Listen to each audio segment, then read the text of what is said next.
விருதுநகர் சட்டமன்ற உறுப்பினர் SP செல்வம் அவர்கள் ரேஷன் கடைகளில் திடீர் ஆய்வு மேற்கொண்டார்.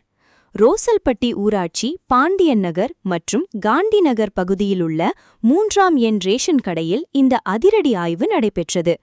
அப்போது கடையில் பொருட்கள் வாங்க வந்திருந்த பொதுமக்களிடம் ரேஷன் பொருட்களின் தரம் குறித்தும் அனைத்து பொருட்களும் சரியான எடையில் விநியோகம் செய்யப்படுகிறதா என்றும் MLA கேட்டறிந்தார்.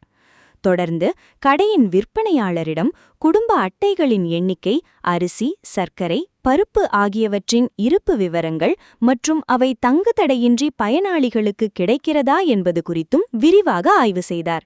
மேலும் கடையில் இருந்த அரிசி மற்றும் பருப்பின் தரத்தை நேரில் பரிசோதித்த அவர் பொதுமக்களுக்கு எப்போதுமே தரமான பொருட்களை மட்டுமே வழங்க வேண்டும் என விற்பனையாளருக்கு அறிவுறுத்தினார்.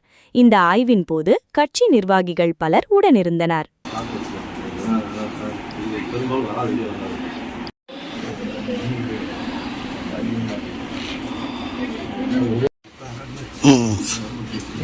நல்லா ஜாமுன் எடுத்தா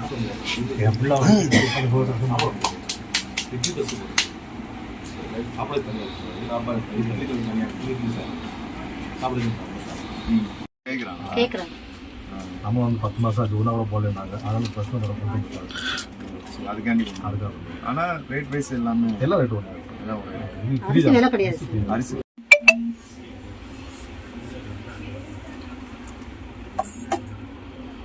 நம்ம குடும்பம் ஒரு நாளைக்கு போட்டு வர அதமும் வந்தேன் பார்த்துட்டு அங்கே நமக்கு எல்லாமே வரேன் கூட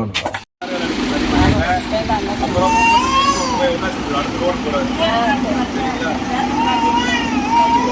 அடுத்த வாரம்